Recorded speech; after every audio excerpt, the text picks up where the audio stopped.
Well, it's a nice cold snowy morning. As you can see, we received a lot of snow last night, and let's go take a look over here. Got deer tracks all over the yard.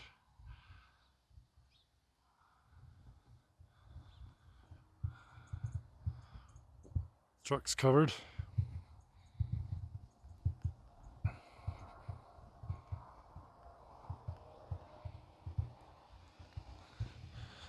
Looks like there's a deer bed right there.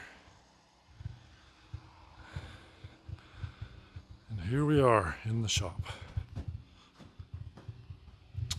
As you can see, I decided to clean out the trunk. So I pulled out all of the junk that was in there, pulled out the carpet. And looking in here, you can see they've done some repair work. So this metal here has been added in. And there's a lot of rust, a lot of loose rust in there, as you can see. So I'm going to pull out this whole trunk pan and replace that whole thing. I also pulled off the front fender on this side. Made it so I could open this door and clean out the inside a little bit better. And it was a little bit difficult to pull off, with quite a few bolts. One was rusted so much I ended up breaking it. There's a screw. There was a screw right here that I ended up just grinding the head off so I could remove it from there. So I think I'm going to take the fender off on the other side as well. After removing this and seeing how dirty everything was, and seeing also how much easier it makes to access the engine here, so when I go to put the headers on, I'll have a lot more room right here. So I'm going to do the same thing on the other side, and that's what my next goal is. So if you take a look over here, the process I used was first to remove the hinge there for the hood. So there's two bolts there. There's a bolt right down here. There's a bolt right here. And a couple bolts up in the front. Right here and here.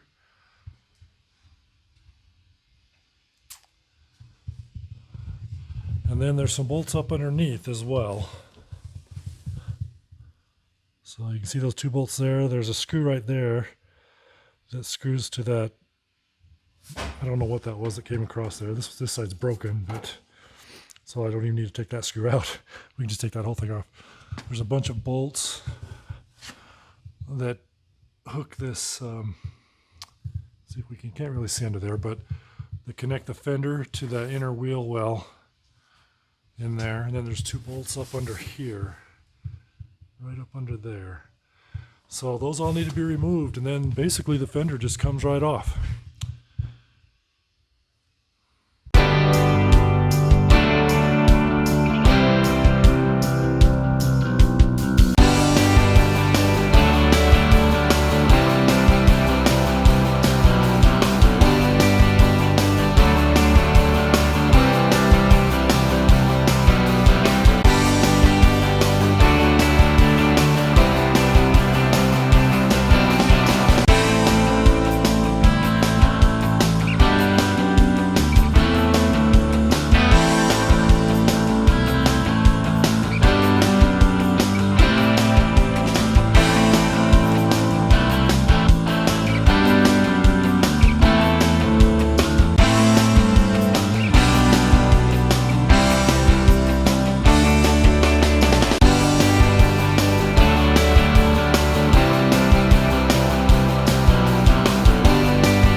fenders removed, which, as you can see, will give a lot more room in there for working, for getting it cleaned up, and also when I get ready to put those headers on, I've got a lot more room to work in there now. Removing the fenders wasn't too difficult. I did have a little difficulty on this side, on those two bottom bolts. They have nuts on the inside, and there's no way to get to those nuts. And when I started turning the bolts, they just would turn and not come undone. So I ended up grinding off the head of the bolts to get those out. So it'll be interesting to see how that goes back together. So yeah, this is pretty nice. A lot more room now to work in here. There's the fenders. So probably try to do a little work on those while they're off, see if we can get the body work done, and we'll see what they look like when I'm done. Yeah, it'll be a good test. If I can get them looking nice, then great. If not, I'll just buy some new fenders and put them on.